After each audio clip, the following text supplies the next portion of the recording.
chained to the tracks with her puppies. She closes her eyes, bracing for the end.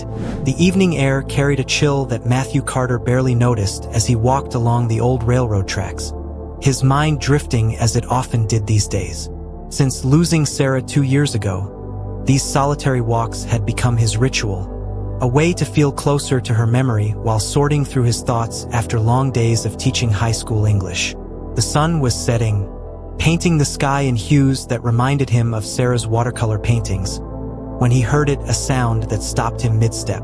A dog's whimper, followed by frightened yips that could only be puppies. Then came the distant rumble that made his blood run cold. The 6:45 freight train.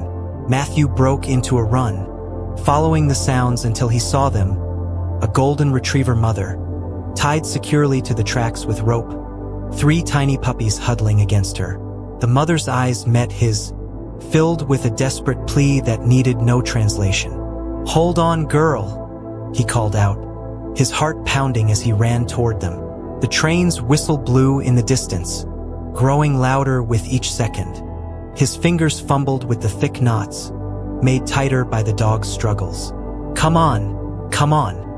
The mother dog stayed remarkably still now, as if understanding his efforts to help. The puppies whimpered, pressing closer to their mother's fur. Matthew could feel the vibration of the approaching train through the rails. Finally, the last knot came free. "Go!" he shouted, scooping up 2 puppies while the mother grabbed the third by its scruff. They scrambled down the embankment just as the train thundered past, the rush of air whipping at their clothes and fur. Safe on the grass, Matthew sat heavily, his hands shaking as the puppies squirmed in his lap.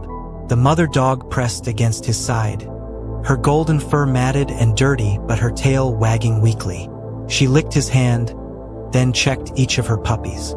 Who would do this? He wondered aloud, examining the rope that had bound her.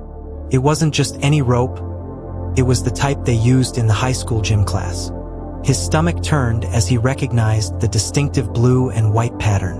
As a teacher for 20 years, Matthew had seen his share of teenage pranks, but this was something different, something cruel that went against everything he tried to teach his students about empathy and responsibility. "Let's get you somewhere safe," he told the dogs, gathering the puppies. The mother followed without hesitation, limping slightly but staying close to her babies. His house was just a few blocks away, and Sarah would never have forgiven him if he'd done anything less than take them in. The irony wasn't lost on him.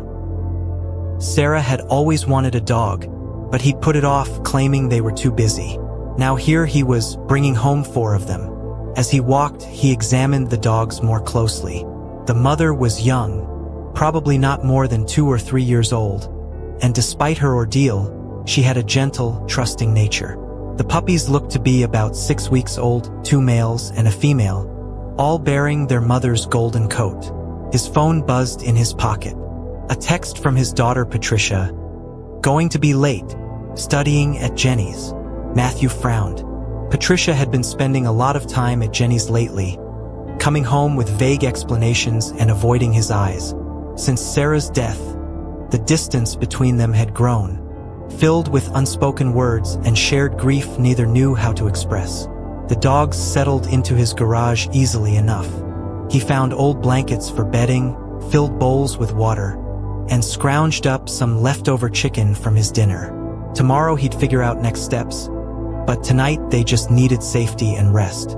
As he watched the mother tenderly cleaning her puppies, a memory surfaced, Sarah laughing as she showed him pictures of golden retriever puppies online. "They're like little rays of sunshine," she'd said. "Everyone needs a little sunshine in their life." He pulled out his phone and scrolled through his photos until he found it. Sarah in their backyard, kneeling next to their neighbor's golden retriever, her smile radiant as the dog covered her face with kisses. The photo was taken just months before the cancer diagnosis that would change everything. A soft whine brought him back to the present. The mother dog was watching him, her head tilted as if sensing his sadness. She patted over and rested her head on his knee. "You need a name," he told her, scratching behind her ears. "How about Goldie?" It wasn't very original, but something about her warm presence reminded him of those golden sunset paintings Sarah loved to create. Goldie's tail wagged in apparent approval. The puppies, already sleeping in a pile on the blankets, would need names too, but that could wait for tomorrow. As Matthew prepared for bed that night, his mind kept returning to the rope. He'd have to investigate carefully. If his suspicions were correct and students were involved, this needed to be handled thoughtfully. Not just for punishment, but for teaching the kind of lesson that could change young lives. Sarah had always said that's what made him a good teacher, his ability to see teaching moments in difficult situations. "You don't just teach English," she told him once. "You teach humanity." Looking out his bedroom window toward the garage where his unexpected guests were sleeping, Matthew felt something he hadn't experienced in a long time: purpose. These dogs needed him, yes, but maybe he needed them too. The train whistle sounded in the distance, but tonight it carried a different meaning. Not just the lonely sound that had accompanied his evening walks, but a reminder that sometimes life's darkest moments can lead to unexpected light. He fell asleep thinking of Sarah's smile and 4 golden rays of sunshine that had found their way into his life, unaware that this was just the beginning of a journey that would heal more hearts than he could imagine. The next morning, Matthew woke to the sound of barking. For a moment, he was disoriented. Their house hadn't had a dog in the 18 years of his marriage. Then the events of the previous evening came rushing back. In the garage, Goldie greeted him with a wagging tail while her puppies tumbled around her feet. In the daylight, he could see they were all desperately in need of baths, but otherwise healthy. The female puppy, the smallest of the 3, broke away from her siblings to wobble toward him on unsteady legs. "Bold little thing, aren't you?" he said, scooping her up. She immediately tried to lick his face, her whole body wiggling with excitement. The sound of the back door closing made him turn. Patricia stood in the doorway, her eyes wide as she took in the scene. "Dad, what's going on?" "I found them last night," he said, watching her reaction carefully. "Someone tied the mother to the railroad tracks." Patricia's face went pale. "What? That's horrible. Who would do that?" "I was hoping you might have some insight." He held up the blue and white rope. This looked familiar. His daughter's eyes fixed on the rope, then quickly looked away. "No," she said, but her voice trembled slightly. "I should get ready for school." "Patricia," his teacher's voice now, the one that could quiet a rowdy classroom. "We need to talk about this." "I don't know anything," she snapped, but tears were forming in her eyes. "I have to go." She turned and fled into the house. Matthew sighed, setting down the puppy, who immediately scampered back to her mother. He'd seen enough guilty students over the years to recognize the signs. The question was, how deeply was she involved? At school, Matthew went through his morning classes on autopilot, his mind divided between the dogs at home and the mystery he needed to unravel. During third period, he noticed Jenny Matthews, Patricia's best friend, avoiding his gaze, something unusual for one of his best students. When the lunch bell rang, he wasn't surprised to see Jenny lingering behind. "Mr. Carter?" Her voice was barely above a whisper. "Can we talk?" He closed the classroom door and waited. Jenny twisted her hands together, reminding him painfully of Patricia when she was nervous. "It wasn't supposed to go that far," she finally burst out. "We were just going to scare them a little, make a video for social media. But then the rope got tangled, and we couldn't get it undone, and the train was coming." "We," Matthew prompted gently, though his heart was pounding. "Me, Patricia, Brendan, and Kyle." It was Kyle's idea at first. He found the dogs wandering near the mall, said it would make an awesome video, get tons of views. Jenny's words tumbled out faster now. "Patricia tried to stop us, but Kyle said we'd chicken if we backed out. When we couldn't untie the rope, everyone panicked and ran. Patricia's been sick about it ever since." Matthew sat heavily in his chair, memories of his own daughter's distant behavior of the past few weeks taking on new meaning. "Why didn't you call for help?" "We were scared," Jenny whispered. "Kyle said we'd get arrested." But I can't sleep, Mr. Carter. Every time I close my eyes, I see those puppies. Thank you for telling me the truth," he said after a moment. "But you understand this can't just go away." Jenny nodded, wiping her eyes. Are the dogs okay?" "They're safe now, but actions have consequences, Jenny. Real ones." "I know." She looked up at him. "What are you going to do?" Matthew considered carefully. These weren't bad kids. They were good kids who'd made a terrible choice, caught up in peer pressure and social media validation. The typical disciplinary route might satisfy justice, but would it teach the lesson they really needed to learn? "First," he said, "you're all going to come to my house after school. It's time you met the dogs you abandoned." When the final bell rang, Matthew found Patricia waiting by his car, Jenny beside her. "Kyle and Brendan aren't coming," Patricia said quietly. "They said we're crazy to admit anything." "Then we'll deal with them later," Matthew replied. "Get in." The drive home was silent. When they reached the garage, Goldie regarded the girls warily at first, but her inherent friendly nature soon won out. The puppies had no such reservations, immediately swarming toward the newcomers. "Their mother's name is Goldie," Matthew said, watching as Patricia knelt down, tears streaming down her face as the smallest puppy crawled into her lap. "The puppies still need names." "Dad, I'm so sorry," Patricia choked out. "I wanted to tell you, but I was scared. After Mom, I didn't want you to be disappointed in me too." Matthew felt his own eyes filling. "Your mother would never have been disappointed in you for making a mistake. She would have been proud of you for trying to make it right." Jenny spoke up hesitantly. "What happens now?" Matthew had been thinking about this all day. "Now, you both learn about responsibility. These dogs need care, proper food, veterinary visits, training. You're going to help with all of it." "Really?" Patricia looked up, hope mixing with the tears in her eyes. "Really? Every day after school and weekends? Both of you? We'll work out a schedule." He paused. "And you're going to help me set up a program at the local animal shelter, teaching younger kids about responsible pet ownership and animal cruelty prevention." The girls exchanged glances, then nodded. The smallest puppy yipped, drawing their attention back to the dogs. "She needs a name," Patricia said softly, stroking the puppy's head. Matthew watched his daughter with the puppy, remembering how Sarah used to say that healing often comes in unexpected packages. "How about Hope?" Patricia smiled, a real smile, the kind he hadn't seen since before Sarah's death. "Hope," she repeated. "I like that." As the girls began suggesting names for the other puppies, Matthew stepped back, taking in the scene. There would be more to deal with: Kyle and Brendan's involvement, proper consequences, the logistics of caring for 4 dogs. But watching Patricia laugh as Hope covered her face with puppy kisses, he knew they'd taken the first step towards something important. Sarah would have loved this, he thought. She always said every ending was just a different beginning in disguise. The train whistle sounded in the distance, but this time, nobody flinched. They were too busy watching new life unfold, one puppy kiss at a time. The next few weeks brought changes to the Carter household that would have been unimaginable just a short time ago.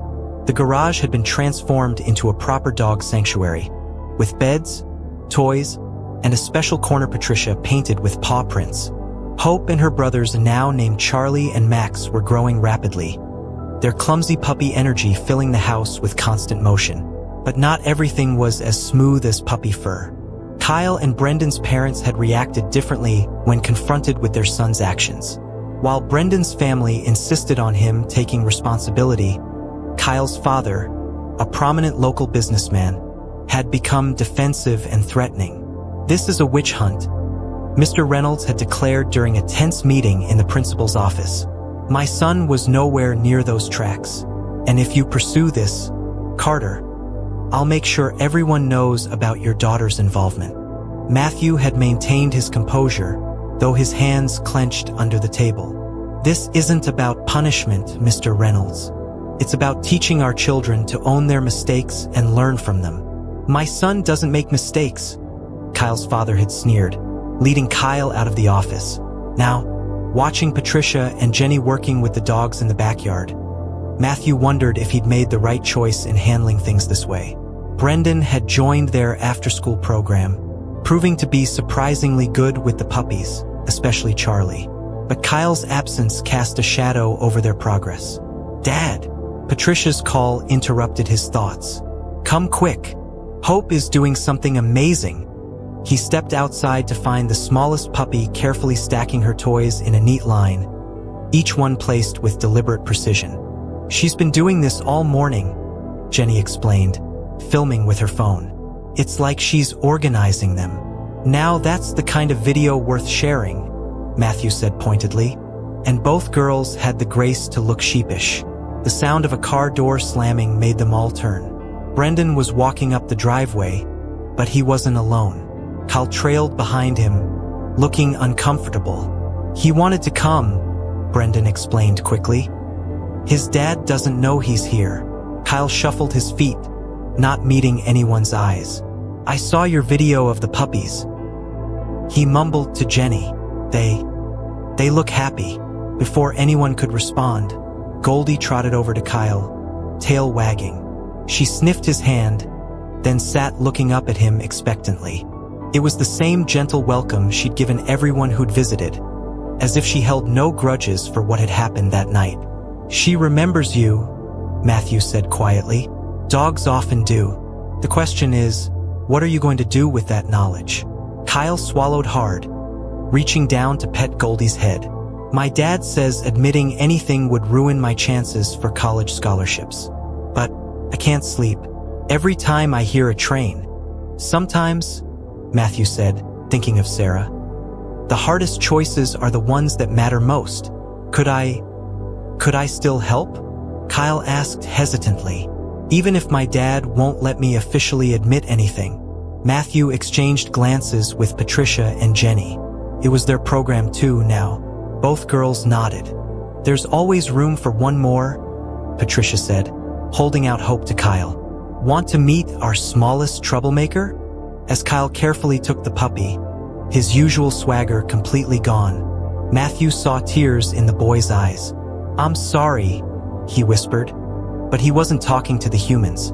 Over the next few days, Kyle became a regular visitor, arriving after his father thought he was at baseball practice. He had a particular way with Max, the most energetic puppy, and slowly began to open up about the pressure he felt at home to be perfect. The shelter program was taking shape too. Patricia and Jenny had created a presentation about responsible pet ownership, using their own experience as a cautionary tale but focusing on redemption and growth. Brendan, surprising everyone, turned out to be gifted at teaching younger children how to approach and handle dogs safely. One evening, as Matthew graded papers on the porch while Goldie dozed at his feet, he heard Patricia on the phone in the kitchen. "No, Mom wouldn't have been disappointed," she was saying. "Dad helped me understand that, yeah, I miss her too, every day. But somehow, having the dogs here, it's like she's closer, you know?" Matthew wiped his eyes, remembering Sarah's words about everyone needing sunshine in their lives. She would have loved seeing their daughter now, watching her grow through her mistakes instead of being crushed by them. The next day brought unexpected news. Kyle's father had seen the shelter program featured in the local paper and recognized Max in one of the photos. His confrontation with Kyle had led to an emotional conversation that ended with both of them in tears and, finally, understanding. "He's going to help us expand the program," Kyle announced during their afternoon training session. "Says his company can sponsor it, get more shelters involved." "Your father?" Matthew couldn't hide his surprise. Kyle nodded, scratching Max's ears. He said he was proud of me for finding the courage he didn't have at my age. The transformation wasn't just in the teenagers. Matthew noticed changes in himself too. The evening walks that had once been solitary reflections on loss became joyful adventures with Goldie and the puppies. The empty spaces in his house filled with new memories, Hope's toy collections, Charlie's endless games of fetch, Max's acrobatic attempts to catch his own tail. But most importantly, he saw Sarah everywhere now, not in shadows of grief but in moments of joy. in Patricia's laugh as she played with the dogs, in the way Goldie mothered not just her puppies but every troubled soul who came to visit. In the sunrise paintings the golden fur seemed to capture in certain lights. One evening, as they all sat in the backyard watching the puppies play, Jenny asked the question that had been on everyone's mind. What happens when they're old enough to be adopted? A silence fell over the group. The puppies were nearly 12 weeks old now, healthy and well-socialized thanks to their daily visitors and training sessions. Actually, Matthew said, I've been thinking about that. The decision about the puppies came naturally in the end. Charlie had already claimed Brendan's heart, his family agreeing after seeing the positive changes in their son. Max would stay with Kyle, whose father had not only accepted but embraced the idea, seeing it as a way for his son to learn lasting responsibility. And Hope, with her methodical toy arrangements and gentle spirit, had become Patricia's shadow. Goldie, everyone agreed, belonged exactly where she was with Matthew.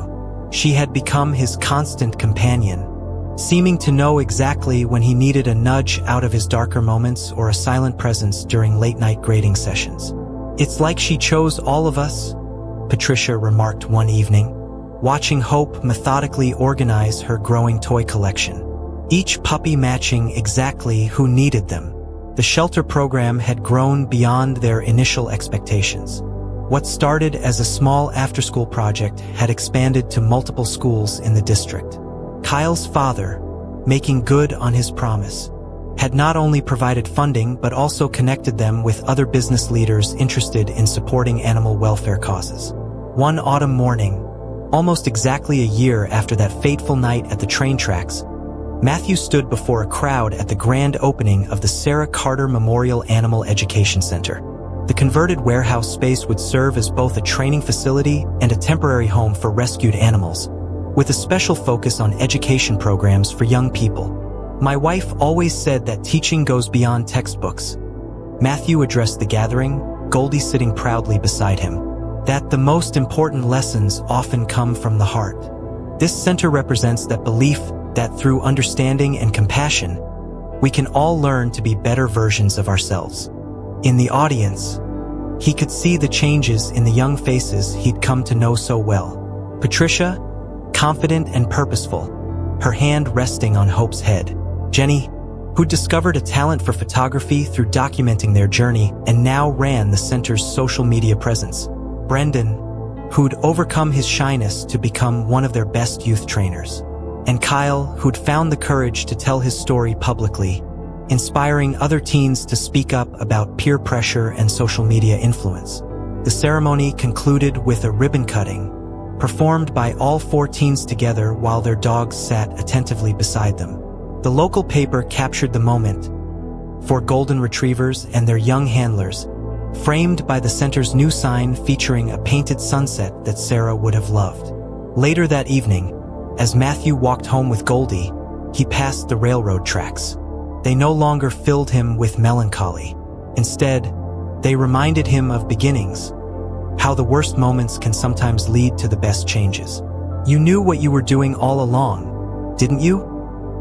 He asked Goldie, who looked up at him with those knowing eyes. Sarah would say it was meant to be. At home, the sounds of laughter greeted them. Patricia had invited everyone over for a celebration dinner, including the dogs. The backyard was filled with happy chaos, puppies who weren't really puppies anymore playing together, teenagers sharing stories and plans for the center's future, parents who had become friends through their children's journey. Dad, Patricia called him over, her eyes bright with excitement. We were thinking about the next program. What if we worked with senior dogs too? Help people understand they need homes just as much as puppies. Matthew smiled, remembering Sarah's words about everyone needing sunshine in their life. I think that's a wonderful idea.